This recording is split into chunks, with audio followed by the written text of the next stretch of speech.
2026 ላይ ዲዛይነር መሆን ያዋጣል አያዋጣም የምትሉ ሰዎች ትኖራላችሁ።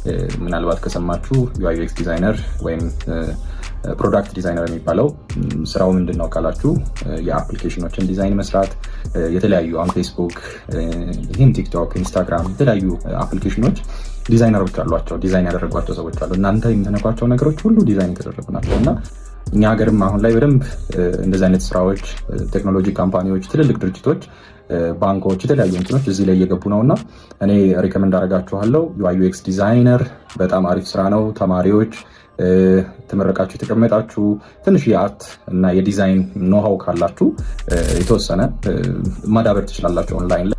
እኔ ሌዊ ኃይሌ ይባላለሁ። ዩአይ ዩኤክስ ዲዛይነር ነኝ፣ ፕላስ ደግሞ ፕሮዳክት ማናጀር ነኝ። ከ5 ዓመት በላይ ዩአይ ዩኤክስ እና ፕሮዳክት ዲዛይን ላይ ቆይቻለሁ። ፕሮዳክት ማኔጅመንት ላይም እንደዛው ማለት ነው። ስለዚህ ራሳችሁን ችላችሁ በደንብ እንትን ለማለት ከፈለጋችሁ ይሄ በጣም አሪፍ ስኪል እና አሪፍ ወቅቱን የጠበቀ ነው። በርቱ።